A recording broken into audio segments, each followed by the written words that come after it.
Segala perkara dapat kutangguh.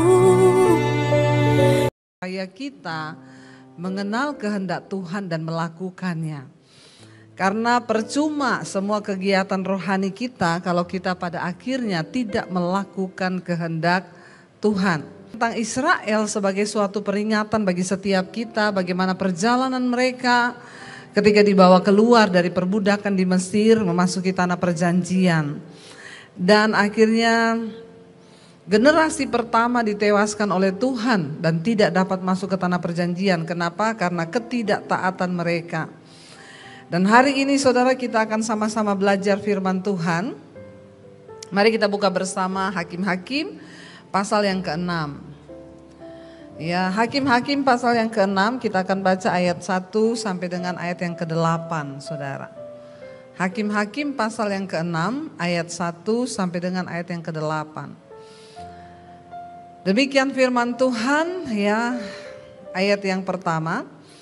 Tetapi orang Israel melakukan apa yang jahat di mata Tuhan, sebab itu Tuhan menyerahkan mereka ke dalam tangan orang Midian 7 tahun lamanya. Dan selama itu orang Midian berkuasa atas orang Israel. Lalu dikatakan di sana, karena takutnya kepada orang Midian itu, maka orang Israel membuat tempat-tempat perlindungan di pegunungan, yakni gua-gua dan kubu-kubu. Saudara, ayat ini berkata, tetapi orang Israel melakukan apa yang jahat di mata Tuhan, sebab itu Tuhan menyerahkan mereka ke dalam tangan orang Midian 7 tahun lamanya. Hakim-Hakim pasal yang ke-6 ayat 1 sampai dengan ayat yang ke-8. Demikian firman Tuhan, ya, ayat yang pertama. Tetapi orang Israel melakukan apa yang jahat di mata Tuhan, sebab itu Tuhan menyerahkan mereka ke dalam tangan orang Midian 7 tahun lamanya. Dan selama itu orang Midian berkuasa atas orang Israel. Lalu dikatakan di sana, karena takutnya kepada orang Midian itu, maka orang Israel membuat tempat-tempat perlindungan di pegunungan, yakni gua-gua dan kubu-kubu. Saudara, ayat ini berkata, tetapi orang Israel melakukan apa yang jahat di mata Tuhan, sebab itu Tuhan menyerahkan mereka ke dalam tangan orang Midian 7 tahun lamanya. Dan selama itu orang Midian berkuasa atas orang Israel. Siklus dari perjalanan bangsa Israel itu adalah mereka mengalami penindasan, diperbudak, lalu berseru kepada Tuhan, bertobat, Tuhan mendengar, Tuhan menjawab. Setelah itu mereka mengalami sesuatu lagi berkat Tuhan, lalu mereka berdosa lagi, mereka jatuh lagi, berseru lagi, diampuni lagi, lalu Tuhan pulihkan lagi. Setelah itu akhirnya mereka jatuh lagi, berbuat dosa lagi, keadaannya tidak baik lagi, berseru lagi dan datang pada Tuhan lagi dan dipulihkan lagi. Bukankah siklus kehidupan bangsa Israel ini, ya, kebanyakan dan beda-beda tipis dengan hidup kita di dalam pengiringan kita kepada Tuhan. Ya, seringkali ketika kita ini lagi dalam tekanan, kita mencari Tuhan, nanti kalau sudah enggak, kita melakukan lagi apa yang jahat di mata Tuhan. Ayat ini jelas sekali berkata, tetapi orang Israel melakukan apa yang jahat di mata Tuhan, sebab itu Tuhan menyerahkan mereka ke dalam tangan orang Midian 7 tahun lamanya. Dan selama 7 tahun itu orang Midian berkuasa atas orang Israel. Saudara, karena mereka melakukan dosa sehingga Tuhan menyerahkan mereka ke tangan orang Midian. Dosa selalu membawa kehancuran di dalam hidup manusia. Ketidaktaatan, pelanggaran, itulah yang menyebabkan kita ini masuk dalam penderitaan. Banyak orang Kristen tidak menyadari, saudara. Kemarin ada yang tanya sama saya, Bu, ya, hidup ini sebenarnya takdir atau nasib? Ya, saya bilang kalau takdir itu adalah ketetapan Tuhan yang memang tidak bisa dirubah. Kalau nasib itu kita yang buat sendiri. Ya. Jadi dia bilang sebaiknya itu seperti apa? Saya bilang Tuhan itu berkata bahwa rancangan atas hidup kita itu ada di dalam tangannya Tuhan. Dan itu adalah rancangan kebahagiaan dan bukan rancangan kecelakaan. Kalau kita mau nurut dan berjalan di dalam rencana Tuhan. Masalahnya banyak orang Kristen yang suka bikin jalan sendiri. Lalu ada yang tanya, kalau gitu Bu, pernikahan jodoh itu nasib atau takdir? Menurut saudara jodoh itu nasib atau takdir? Yang bilang nasib angkat tangan. Yang bilang takdir angkat tangan. Yang bingung angkat kaki. Kayaknya semua bingung, ya. Ingat tadi takdir itu ketetapan Tuhan, ya, dan nasib itu kita yang buat. Jadi menurut saudara jodoh itu suamimu itu yang di sampingmu, coba lihat kanan kiri yang bawa suami bawa istri, ya itu. Orang di sampingmu itu takdir atau nasib? Ya, banyak yang bilang takdir ini. Yang bilang takdir angkat tangan. Ya, berarti itu ketetapan Tuhan di sampingmu ya. Jadi nggak bisa dirubah ya. Yang bilang nasib. Ya, itu nasibmu, Pak. Kalau jodoh itu kita doakan, kita gumuli, lalu kita dapat dari Tuhan dan itu menurut petunjuk Tuhan, lah itu menjadi takdir karena kita mau menggenapi apa yang menjadi rencana Tuhan. Kayak saya sama suami ini takdir saudara. Bilang amin dong. Kok kayak gak seneng gitu ya? Saya sama suami saya ini takdir, kenapa? Saya berdoa ya. Ketika saya ditakdirkan dengan suami saya ini, saya bergumul Tuhan, saya tuh berdoa buat jodoh saya. Karena dulu saya bilang, saya lebih baik tidak menikah daripada saya salah menikah. Saya lihat di sini banyak anak-anak muda nih yang belum menikah ya. Jadi saya bilang, saya lebih baik tidak menikah daripada saya salah menikah. Karena bagi saya pernikahan itu adalah untuk menggenapi rencana Tuhan dalam hidup saya. Jadi saya bilang kalau Tuhan tahu saya salah menikah ya mending saya tidak menikah. Tapi saya berdoa supaya Tuhan kasih yang terbaik yaitu jodoh saya. Ya, karena dulu saya sebenarnya sudah tidak mau menikah. Waktu saya terima Yesus saya merasa waduh ikut Tuhan tuh enak, melayani Tuhan tuh enak. Saya bilang Tuhan saya gak mau menikah, saya sama Tuhan saja sudah cukup. Tapi saya mendengar suara Tuhan berkata kamu terlalu cantik untuk tidak menikah. Masalah buat lo. Kayaknya gak terima ya. Dan akhirnya saya berdoa, oke Tuhan kalau saya harus menikah ya Tuhan kasih yang jodoh yang terbaik. Ya, yang terbaik itu yang seperti apa? Ya waktu itu ada beberapa sih yang datang mendekat. Ya toh? Masalah lagi toh? Tapi saya berdoa saudara ya, ada yang naik Mercy. Berdoa saya, suami saya datang naik motor. Ya, saya bergumul, tanya sama teman-teman yang sesama pelayan Tuhan. Menurut kamu yang mana ini? Yang naik Mercy atau yang naik motor? Semua ngomong, yang naik Mercy. Ya Pak iya. Ya karena sudah berkepribadian, rumah pribadi, mobil pribadi, deposit pribadi toh. Tapi menurut pandangan Tuhan belum tentu itu yang terbaik. Ya akhirnya saya terus berdoa. Ya wajah suami saya itu muncul terus, saya tengking dalam nama Yesus. Ya, tapi ternyata memang dia yang terbaik bagi saya saudara. Ya, itu takdir. Ya, makanya ya tidak ada penyesalan dalam pernikahan karena itu takdir. Tapi kalau nasib, makanya banyak orang datang, Bu suami saya itu loh selingkuh, baru menikah sudah begini selingkuh, ya tukang merokok, pemabuk, pelit lagi. Saya bilang itu nasibmu. Ya, berdoa saja. Kabar baiknya nasib masih bisa dirubah bersama dengan Tuhan. Bangsa Israel ketika mereka melakukan dosa lagi, mereka dihukum oleh Tuhan, dikatakan Tuhan yang menyerahkan mereka ke tangan orang Midian. 7 tahun lamanya mereka dikuasai oleh orang Midian. Lalu dikatakan karena takutnya kepada orang Midian itu, maka orang Israel membuat tempat-tempat perlindungan di pegunungan, yakni di gua-gua dan di kubu-kubu. Hidup di dalam dosa itu hanya melahirkan ketakutan, intimidasi, tidak ada damai sejahtera. Ini adalah gambaran bagi kehidupan kita orang percaya. Kalau kita menyimpan dosa, maka akan ada ketakutan di hidupmu, tidak damai. Makanya jangan suka sembunyi-sembunyikan dosa, katakan. Ya, dosa itu harus diakui dan ditinggalkan. Karena Alkitab berkata berbahagialah orang yang mengakui dosanya dan meninggalkannya, maka dia akan diampuni.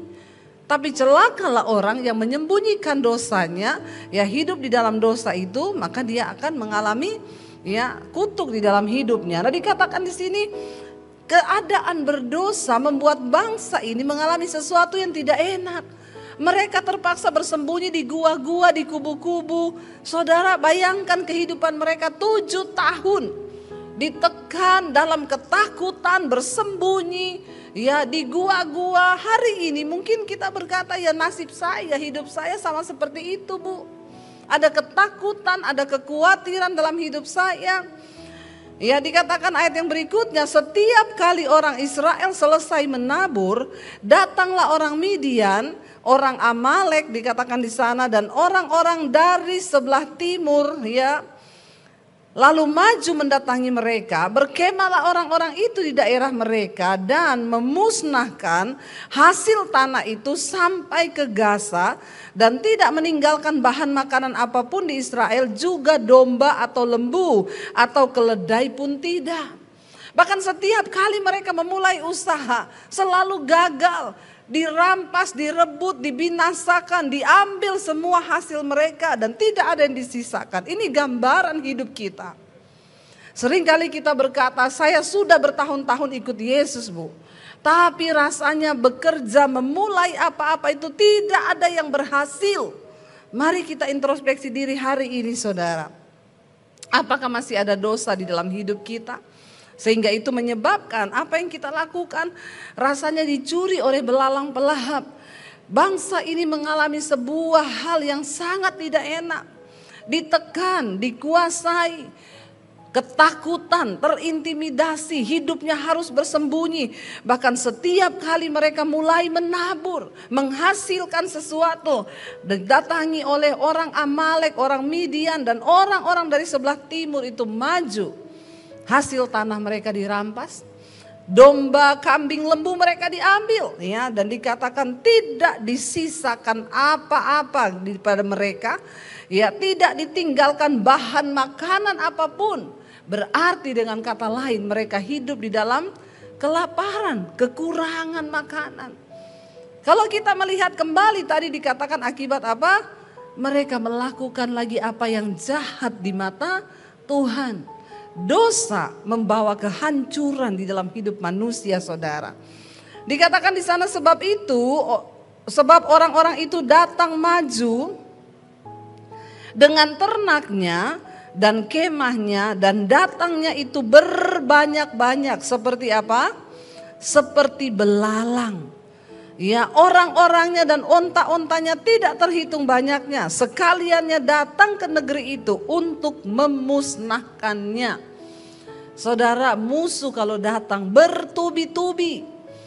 Itu kadang-kadang yang kita alami, Bu. Belum selesai masalah satu, sudah datang lagi masalah satu. Datangnya itu berbanyak-banyak. Ya, makanya saking banyaknya masalah mau dibagi-bagi. Ada yang telepon, Bu Debbie saya mau berbagi apa? Berbagi pergumulan, enggak usah, saya juga banyak. Ya, enggak usah dibagi-bagi pergumulan. Datang saja di hadapan Tuhan, tanya kenapa ini terjadi Tuhan? Kenapa hidup saya seperti ini Tuhan? Mari kita introspeksi diri. Lalu dikatakan di sana, saudara, ya, sehingga orang Israel menjadi sangat melarat. Ya, oleh perbuatan orang Midian itu, lalu berserulah orang Israel kepada Tuhan.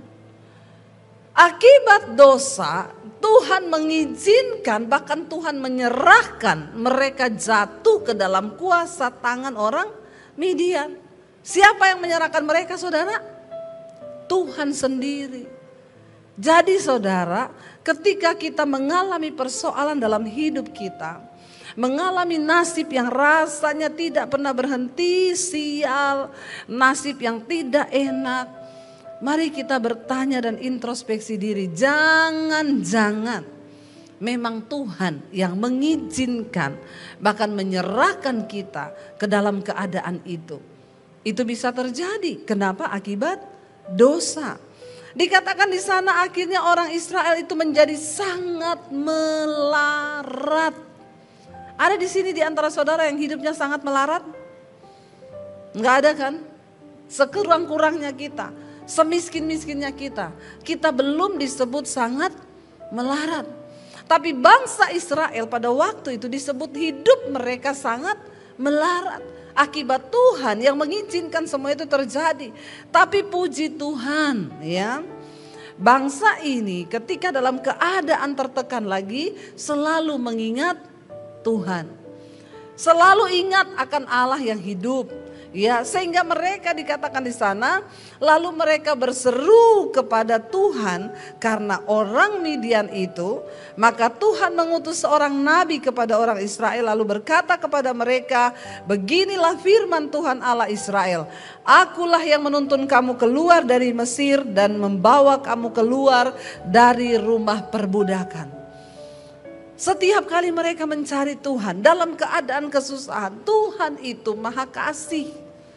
Selama masih dikatakan hari ini, selalu ada kesempatan untuk bertobat kembali kepada Tuhan. Tidak ada dosa yang terlalu hitam untuk tidak diampuni. Selama kita masih mau merendahkan hati, melembutkan hati, dan datang berseru kepada Tuhan. Enggak ada dosa yang terlalu pahit untuk tidak bisa diampuni, yang terlalu hitam untuk tidak bisa disucikan. Karena Yesus itu mengasihi saudara dan saya. Selama kita mau bertobat. Bertobat ya, saya suka gregetan lihat orang-orang hidupnya saudara sangat tertekan, menderita, sangat melarat, tapi tidak mau bertobat. Bagaimana keadaan kita bisa dipulihkan kalau kita nggak mau bertobat? Rendahkan diri, rendahkan hati, lalu bertobat. Nah, saya pengen hari ini kita belajar apa sih yang Tuhan mau untuk kita lakukan supaya nasib kita, hidup kita itu bisa diubahkan, saudara. Mari kita lihat bersama Ulangan pasal yang ke-30. Ulangan pasal yang ke-30 ayat yang ke-11. Ya, sampai dengan ayat yang ke-20 saudara. Ulangan pasal yang ke-30 ayat yang ke-11 mulai. Firman Tuhan berkata begini saudara. Ya, apa sih yang Tuhan mau dari hidup kita ini saudara? Bangsa Israel itu dituntun Tuhan, dibawa Tuhan untuk keluar ya dari perbudakan untuk satu tujuan saudara. Ya, dan ketika mereka nggak ngerti-ngerti apa yang Tuhan mau, mereka semakin jauh pergi, hidup mereka semakin menderita. Kita ini, kalau dalam hidup ini kita nggak ngerti-ngerti kehendak Tuhan, nggak ngerti-ngerti apa maunya Tuhan, akan semakin menderita hidup kita. Mari kita rendahkan diri dan mau tahu apa kehendak Tuhan. Ulangan pasal 30 ayat yang ke-11, di sana judul perikopnya kehidupan dan kematian. Kita baca bersama ayat yang ke-11 mulai dikatakan di sana. Sebab perintah ini yang kusampaikan kepadamu pada hari ini tidaklah terlalu sukar bagimu dan tidak pula terlalu jauh. Dikatakan di sana ayat 12. Tidak di langit tempatnya sehingga engkau berkata, siapakah yang akan naik ke langit untuk mengambilnya bagi kita dan memperdengarkannya kepada kita supaya kita melakukannya. Ayat 13, juga tidak di seberang laut tempatnya sehingga engkau berkata, siapakah yang akan menyeberang ke seberang laut untuk mengambilnya bagi kita dan memperdengarkannya kepada kita supaya kita melakukannya. Saudara, Tuhan tidak memberikan sebuah perintah yang tidak bisa kita lakukan.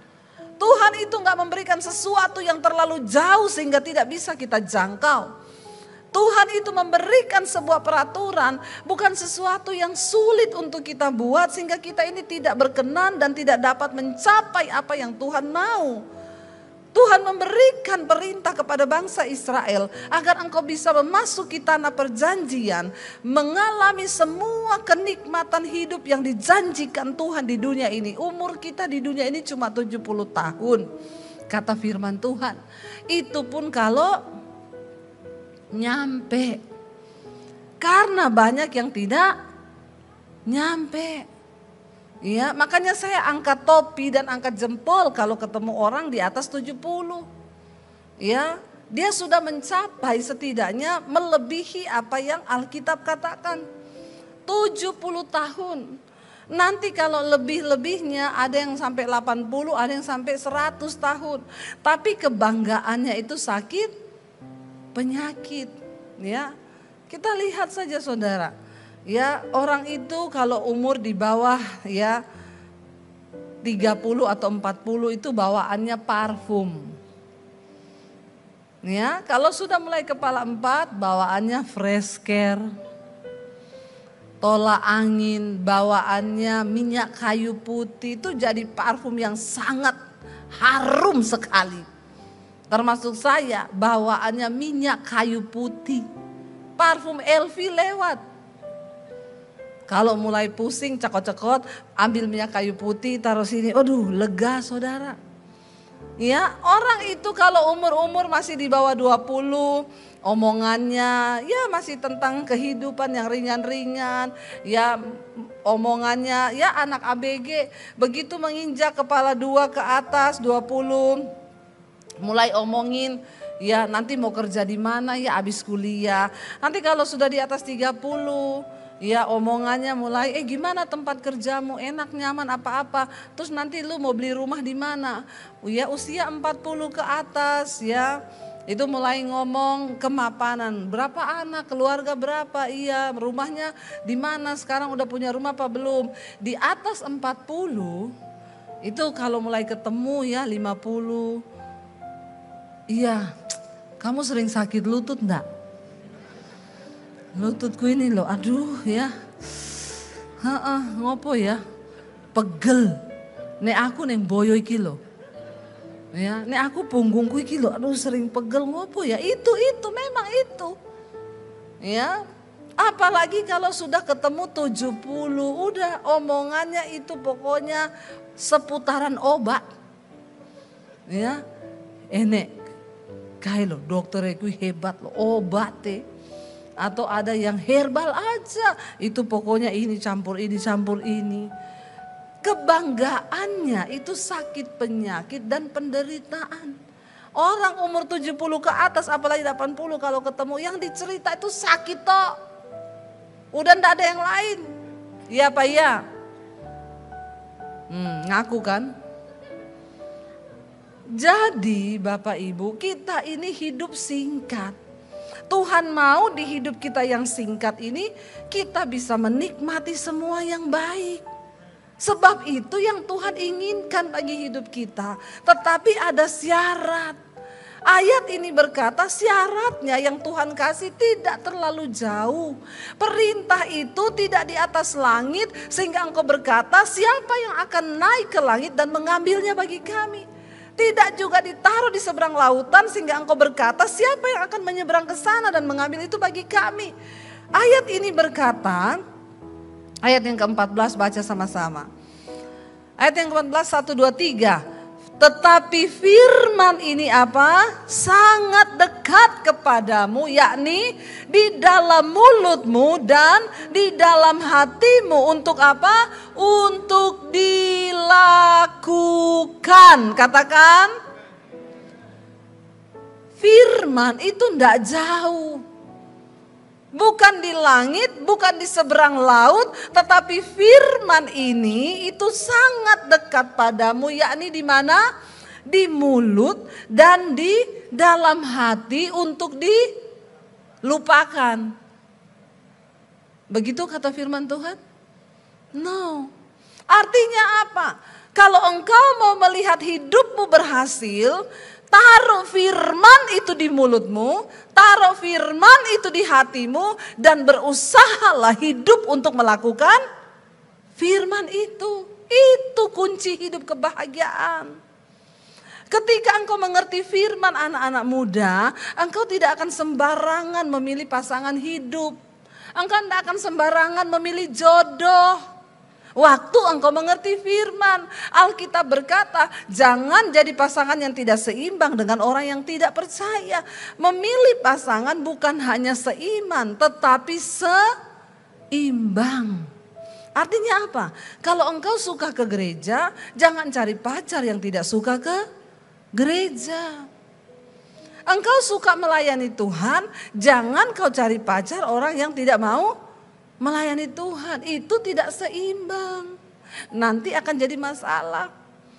Saya ketika bertobat, Tuhan ubah semua paradigma saya, prinsip-prinsip saya dalam mencari pasangan hidup. Dulu kalau lihat tuh yang kaya nomor 1 kaya dulu. Ya. Dulu kita nih kalau mau cari jodoh, saya bilang, pokoknya ada yang bilang, iya Bu, saya tuh sudah bilang ke anak-anak saya, kamu kalau cari jodoh suruh pasanganmu itu, calon jodohmu itu baca tulisan di gerbang tol itu apa? Pastikan saldo Anda cukup. Ya, dia nggak mau yang di pom bensin mulai dari 0. Ya, kalau di pom bensin kan mulai dari 0 ya Mas. Ya. Tapi dia bilang, saya suruh baca itu tulisan di gerbang tol, pastikan saldo Anda cukup. Tapi apakah itu jaminan kebahagiaan? Ya, orang itu berbahagia kalau di mulutnya ada firman, di hatinya ada firman untuk dilakukan. Buat apa ganteng, buat apa kaya? Enggak pernah ngomong firman, enggak ada firman, ya, enggak melakukan firman. Pasti hidupmu hancur. Makanya saya bilang hari-hari ini sama anak-anak muda, cari jodoh yang takut Tuhan. Ya, sebab itulah yang menjadi jaminan kebahagiaanmu. Kalau dia punya firman di hati, ada firman di mulut, maka ketika dia berhasil di dalam pekerjaan pun dia diberkati Tuhan, dia tidak akan melupakan Tuhan. Karena dia takut akan Tuhan. Mari lakukan firman Tuhan. Ya, yang cowok-cowok kalau mau cari istri, baca Amsal 31. Cari wanita yang takut akan Tuhan. Karena istri yang takut akan Tuhan itu mahkota suaminya. Ciri-cirinya apa? Dia bangun waktu hari masih gelap. Jadi tanya pacarmu, bangunnya jam berapa? Kalau dia bangun jam 9, jangan kau nikahi dia. Ya, pasti hidupmu tidak bahagia. Ya, dia bangun waktu hari masih gelap, menyediakan makanan untuk seisi rumahnya. Tanya sama calon istrimu, bisa masak nggak dia? Ya, kalau nggak bisa masak nggak usah. Katanya bisa Bu, masak apa? Indomie, itu bukan masak, itu rebus. Ya, itu Tuhan itu sudah kasih kriteria, karena kecantikan adalah bohong dan kemolekan adalah sia-sia. Tapi orang sekarang maunya cari yang cantik dan molek. Buat cowok-cowok nih kalau cari jodoh, cari yang mau diajak dorong mobil atau motor. Nah, itu istri yang luar biasa itu. Kayak saya ini loh. Masalah buat lo. Suruh apa aja bisa. Mau naik motor, naik bajai, naik apa, ayo toh. Ya, yang mau diajak susah. Ya, itu cari itu. Ya, karena saudara, ya, ketika kita ini mau melakukan firman, itulah jaminan. Dikatakan di sana, firman itu tidak jauh di dalam mulutmu dan di dalam hatimu untuk dilakukan. Karena banyak orang Kristen itu cuma hafal firman, banyak baca firman, tapi melakukan itu tidak pernah. Ketika kita belajar melakukan firman, tidak ada nasib yang terlalu buruk. Ya. Seorang ibu datang kepada saya, ya, dia cerita saudara, suaminya berselingkuh dan akhirnya suaminya menggugat bercerai. Dia nangis memohon kepada suaminya bilang, enggak, aku sudah enggak bisa lepas dengan selingkuhanku, aku tidak mencintai kamu lagi. Di dalam kegalauannya, dia punya anak 2, dia stres, dia mencari pelampiasan, akhirnya dia jatuh dalam persinahan dengan laki-laki lain. Suaminya udah pergi meninggalkan dia melakukan kenajisan dengan laki-laki lain. Singkat cerita dia hamil, saudara. Dan dia berkata, saya tahu ya itu laki-laki gak mungkin menikahi saya karena dia juga suami orang. Akhirnya dia menggugurkan kandungannya, dia ya buang itu kandungannya karena dia tahu semuanya tidak akan mungkin dia menikah dengan laki-laki itu. Apa yang terjadi? Dosa membawa kehancuran. Rumah tangga mereka hancur, semuanya hancur. Bahkan terakhir dia berkata, dia berpikir untuk bunuh diri. Tapi dia masih punya anak yang kecil-kecil. Di tengah kegalauannya itu ada orang yang kirim khotbah saya ke dia di WA. Dan dia berkata, Bu, pertama kali saya buka khotbah ibu, saya dijamah Tuhan. Lalu saya minta ampun pada Tuhan, saya mengakui semua dosa-dosa saya di hadapan Tuhan. Saya menangis di hadapan Tuhan. Dan saya mulai bangkit iman saya. Saya mulai dengar firman Tuhan. Saya taruh firman itu di hati dan di mulut saya. Dan bukan cuma itu, saya mulai belajar untuk menjadi pelaku firman. Apa yang saya lakukan, Bu? Saya terus berdoa untuk suami saya yang sudah pergi dengan selingkuhannya. Saya berdoa sesuai dengan semua nasihat ibu, tidak ada perkara yang mustahil. Saya berdoa, saya terus berkatakan kepada Tuhan, saya terus berusaha menjadi orang yang lebih baik. Saya mengasuh anak-anak saya. Satu saat suami saya itu datang kembali ke rumah. Dan dia mengakui semua dosa-dosanya dan dia berkata kepada saya mau kembali dengan kau. Ternyata selingkuhan saya itu tidak lebih baik dari kamu, malah lebih parah. Dulu dia bilang, selingkuhanku lebih baik dari kau. Memang kalau masih bulan promosi begitu. Ya, yang manis-manis dulu yang keluar. Nanti kalau sudah bulan promosi habis, apalagi uang menipis, habis kau, lebih gila dari istrimu. Bapak-bapak ya, ingat baik-baik. Ndak usah sok kegantengan, mau selingkuh-selingkuh. Ya, banyak-banyaklah bercermin. Dulu waktu kau miskin, yang suka sama kau cuma istrimu. Itu pun dia karena nggak tahu kena nasib apa saja. Ya, setelah kau diberkati kaya, mulai jatuh cinta. Saya tuh suka gregetan ya, layani bapak-bapak selingkuh sama seumuran anaknya. Itu cewek yang dia selingkuhin itu satu umur sama anaknya, lebih muda 1 tahun. Saya coba berkata, Pak, buka matamu lebar-lebar, Pak. Ini perempuan muda, Bapak bercermin, Bapak itu udah tua. Nggak usah sok kegantengan. Dia cinta Bapak tuh nggak mungkin, dia tuh cuma cinta uangmu. Ya terang aja dibeliin apartemen, dibeliin mobil. Ya udah nggak usah kerja saudara ya. Jalan aja sama bapak-bapak om-om ini ya. Istilahnya sugar daddy. Bapak-bapak manis, om-om manis. Nanti kalau sudah tua kena diabetes, daddy sugar. Bapak-bapak diabetes. Nggak usah sok kegantengan. Ya, pret. Saya bilang, Bapak pikir dia cinta sama Bapak, di luar Bapak dia punya pacar. Bapak itu cuma dikereti duitnya. Jadi bapak-bapak sadar dan bertobatlah. Nggak usah sok kegantengan, bilang amin. Amin bapak-bapak. Ini malah anak kecil yang amin kenceng nih. Ya, bapaknya sampai terintimidasi loh dek. Ya, jadi ya. Akhirnya dia bilang suaminya balik satu hari nangis menyesal dan berkata akan kembali kepada dia dan anak-anak. Tapi dia juga merasa berdosa karena dia sudah melakukan dosa. Dia juga pengakuan sama suaminya. Sebelum kita kembali saya juga tidak mau menyembunyikan dosa. Saya sudah jatuh dengan laki-laki lain. Saya bersinah dan saya menggugurkan kandungan saya. Tapi suaminya peluk dia dan dia berkata, kita sudah sama-sama berdosa, tapi Tuhan mengasihi kita. Mari kita kembali. Saudara, waktu saat saya ketemu mereka itu, dia bilang, Bu, saat ini saya, suami dan anak-anak setiap malam kami ikut mesbah doa ibu setiap jam 8. Tuhan pulihkan rumah tangga kami diberkati dan kami hidup berbahagia. Tidak ada yang mustahil. ketika kita taruh firman itu di dalam hati, di dalam mulut dan dilakukan. Masalahnya orang banyak tidak mau melakukan. Masalahnya kita mau enggak, saudara? Alkitab berkata, Tuhan bilang tidak jauh. Cuma di dalam hati dan di dalam mulut, lakukan itu.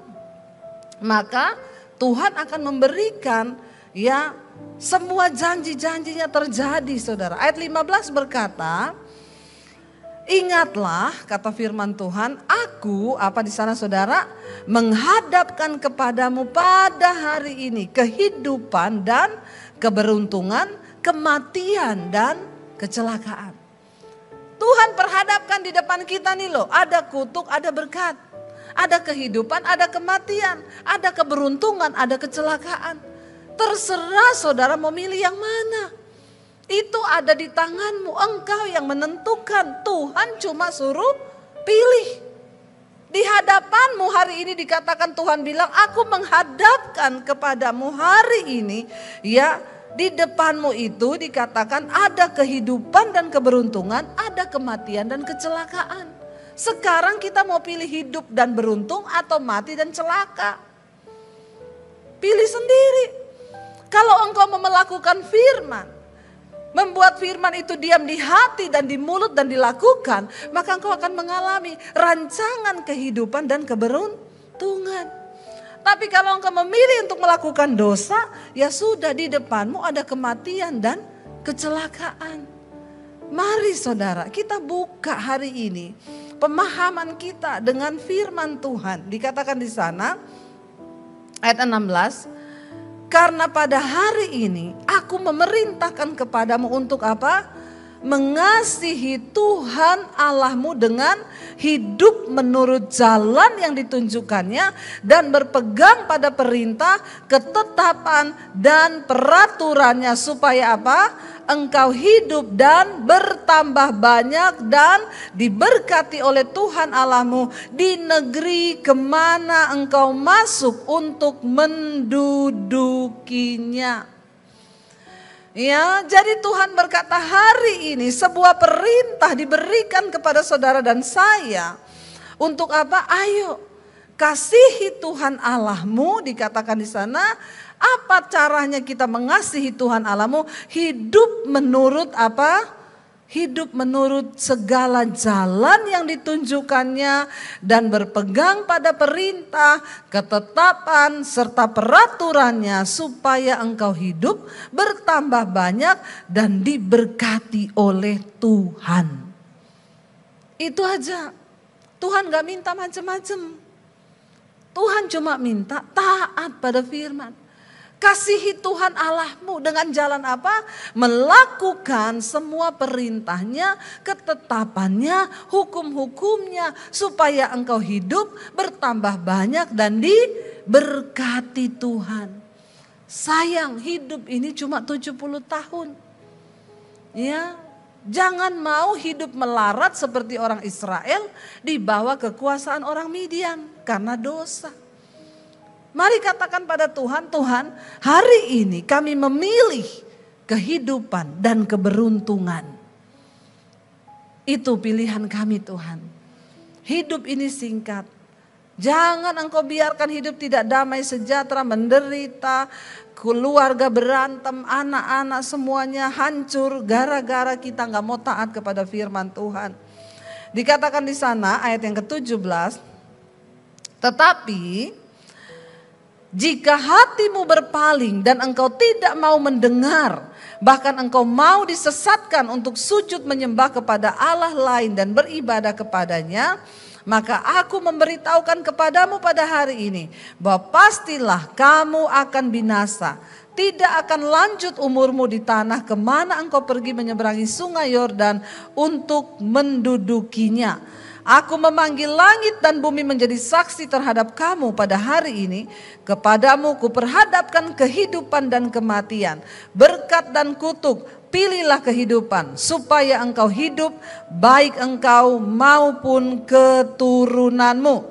dengan mengasihi Tuhan Allahmu, mendengarkan suaranya dan berpaut padanya. Sebab hal itu berarti hidupmu dan lanjut umurmu untuk tinggal di tanah yang dijanjikan Tuhan dengan sumpah kepada nenek moyangmu, yakni kepada Abraham, Ishak dan Yakub, untuk memberikannya kepada mereka. Saudara, ketika engkau memilih hidup, ketika engkau memilih beribadah kepada Allah, taat kepada firman-Nya, ketika engkau memilih untuk hidup sungguh-sungguh berpegang pada ketetapannya, ayat ini berkata, itu berarti hidupmu. Engkau sendiri yang menentukan hidupmu. Terlalu banyak orang Kristen yang sudah membuat nasib yang buruk atas hidup mereka. Kenapa? Karena ketidaktaatan. Mari, untuk apa engkau bergereja setiap hari Minggu? Untuk apa kita dengar firman? Untuk apa kita ini menjadi percaya pada Yesus? Cuma satu yang Tuhan mau, supaya kita taat kepada perintahnya. Bapak-bapak dengar, engkau bersusah payah mencari nafkah, membanting tulang siang dan malam. Tanpa ketaatan, engkau tidak mungkin mengalami yang namanya keberuntungan. Alkitab berkata, dia berikan berkat itu kepada orang yang takut akan dia. Bahkan sekalipun engkau lagi tidur, Tuhan memberkati karena kita takut akan Tuhan. Ada banyak hal di luar nalar yang bisa terjadi ketika kita memilih hidup takut Tuhan. Tapi orang yang berusaha dengan kekuatannya, engkau berpikir engkau bisa mencukupi hidup dengan nafkah yang kau cari. Maaf bapak-bapak, hidupmu itu di tangan Tuhan. Hari ini kalau Tuhan bilang napasmu berhenti, maka berhentilah jantungmu. Tidak ada ampun. Bukan soal mati atau tidak, bukan soal kapan. Tapi ketika satu saat kita dipanggil Tuhan, apakah kita siap? Apakah kita sudah memilih kehidupan? Atau sebaliknya kita memilih kebinasaan karena kita nggak mau taat pada firman Tuhan? Hari ini saya berdoa supaya jemaat menjadi orang-orang yang sungguh-sungguh taat kepada firman Tuhan. Supaya kota ini bisa dimenangkan bagi Kristus. Keadaan di akhir zaman semakin tidak menentu. Dosa semakin merajalela. Tapi ketika ada orang-orang yang mau berdiri dalam kebenaran, kita bekerja menjadi penuai-penuai di akhir zaman. Semakin banyak orang diselamatkan. Bawa mereka pada jalan kebenaran. Saya setiap angkat perjamuan saudara. Setiap kali saya angkat perjamuan, saya selalu berkatakan, Tuhan, darah ini juga tercurah bagi mereka yang ada di luar sana yang belum bertobat. Tubuh ini juga tercabik untuk keluargaku yang belum bertobat. Untuk orang-orang di luar sana yang belum mengenal Engkau. Aku mengangkat cawan ini bagi jiwa-jiwa yang belum terselamatkan. Lakukan itu saudara. Supaya kota ini dimenangkan. Ketika ada orang-orang yang berdiri dalam kekudusan, ketika ada orang-orang yang berdiri dalam kebenaran, maka itu akan menjadi satu hal yang akan Tuhan perhitungkan. Bagian kita lakukan hidup di dalam perkenanan, hidup dalam kebenaran, lakukan firman. Kapanpun mau mati, kapanpun mau dipanggil, ya berarti waktu kita sudah selesai. Bagiku hidup adalah Kristus, mati adalah sebuah keuntungan. Makanya banyak orang datang konseling, Bu saya divonis dokter tinggal 6 bulan umur saya. Gimana kalau saya tidak disembuhkan? Puji Tuhan, malah enak. Gak usah mikirin lagi tentang dunia ini. Orang yang mati kata firman Tuhan sudah beristirahat dari segala jerih lelahnya. Yang masih hidup ini loh. Kalau engkau masih hidup hari ini berarti Tuhan belum selesai dengan agenda atas hidupmu. Bertanyalah, Tuhan aku hidup ini untuk apa? Satu hal yang terpenting adalah kita dipanggil untuk taat melakukan firman Tuhan. Jangan menengok ke kanan dan ke kiri. Hidup ini sudah ribet. Tidak usah lagi engkau bikin ribet dengan dosa. Selingkuhlah, bersinahlah, homolah, lesbilah. Aneh-aneh hidup ini. Kepahitan, membenci, gak bisa mengampuni. Saudara, mari kita berjuang. Ya, sampai pada garis akhir kita ini kedapatan menang. Ketika kita berserah kepada Tuhan, percayalah semua yang terjadi dalam hidupmu itu Tuhan punya rencana. Dan kita harus percaya bahwa Yesus sanggup mendengar doa-doa kita lebih dari yang kita doakan. Yesus sanggup menjawab lebih dari yang kita harapkan. Kita bangkit berdiri bersama. Kita katakan di hadapan Tuhan. Kami percaya Tuhan, Engkau yang mendengar doa kami lebih dari harapan kami. Tak selalu Tuhan menjawab doa, namun Dia beri yang terbaik di waktu yang tepat. Izinkanlah Tuhan untuk bekerja, yang mustahil menjadi mungkin oleh karena percaya. Yesus mendengar lebih dari yang ku doakan. Yesus menjawab lebih dari yang ku harapkan. Dengan caranya di waktu yang tepat, ku kan melihat Dia jadikan semua. Lebih lagi angkat hatimu, katakan Yesus mendengar